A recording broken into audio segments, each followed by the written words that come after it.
Ada orang bikin status, si fulan pasti berada di dalam kebaikan setelah kematiannya. Dia dipastikan bersama para malaikat, pasti dapatkan nikmat di dalam kubur. Ini adalah bentuk hulu di dalam menghormati seseorang. Terserah apakah yang dimaksud orang ini adalah dari kalangan ahlu sunnah, apalagi dari kalangan orang yang selama hidupnya sering menyebarkan kemusyrikan dan mengajarkan orang khurafat dan kebidahan. Manusia masuk surga atau neraka sekarang ini ada 3 golongan. Pertama, golongan yang bisa dipastikan masuk surga. Kenapa? Dikarenakan ada dalil, baik dari Al-Quran maupun sunnah tentang mereka. Contohnya adalah para sahabat yang dijamin masuk surga, istri-istri Nabi, anak-anak Nabi SAW, cucu-cucunya Hasan Hussein, kemudian para sahabat secara general. Dikarenakan Allah Subhanahu wa taala mengatakan, radhiyallahu anhum wa radu'an. Allah ridho kepada mereka, mereka ridho kepada Allah. Untuk posisi mereka dipastikan masuk surga berdasarkan dalil. Ada golongan yang kedua, yaitu yang dipastikan masuk neraka berdasarkan dalil juga. Di antaranya Fir'aun, Abu Lahab, dan kita semua bisa baca baik sebagian ayat maupun sebagian dari hadis yang menjelaskannya. Ada juga orang yang secara umum bisa dipastikan tentang dia masih neraka, tapi secara umum, yaitu orang-orang kafir. Orang-orang kafir sebagaimana Allah Subhanahu wa taala mengatakan,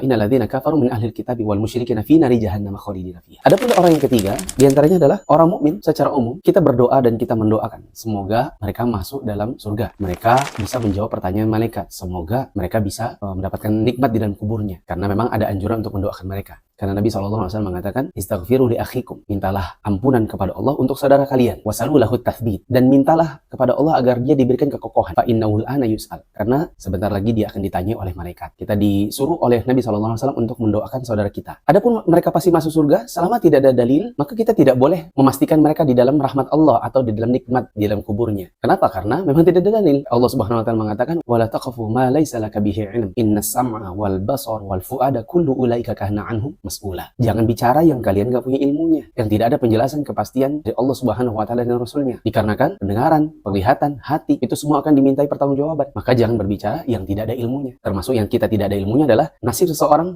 pasca kematiannya. Oleh karena kita bisa mendoakan mereka, tetapi tidak boleh sampai pada tahap memastikan mereka itu berada di bawah nikmat Allah. Dan ini termasuk di antara ghulu pada sesama muslim, ghulu kepada guru, ghulu kepada orang-orang saleh. Allah Subhanahu wa taala mengatakan, la taghlu fi dinikum. Jangan berlebih-lebihan dan jangan ghulu di dalam masalah agama. Nabi SAW mengatakan, iyyakum wal ghulu. Hati-hati kalian dari sikap-sikap ghulu, berlebih-lebihan. Fa inna ma ahlaka man kana qablakum al ghulu fid din. Karena orang-orang yang sebelum kalian itu menjadi binasa karena sikap berlebih-lebihan dalam beragama. Nabi SAW mengatakan, la tutruni kama atratan Nasara Isa bin Maryam. Jangan kalian berlebih-lebihan kepadaku sebagaimana orang-orang Nasrani terdahulu mereka berbuat ghulu kepada Isa bin Maryam. Kita hormati dan kita doakan guru-guru kita, tapi kita tidak boleh berlebih-lebihan tentang mereka. Karena ini termasuk ghulu fid din dan ini sikap yang harusnya dijauhi oleh ahlu sunnah. Bagaimana kita bisa mengaku-ngaku ahlu sunnah manakala kita menyelisihi akidah ahlu sunnah?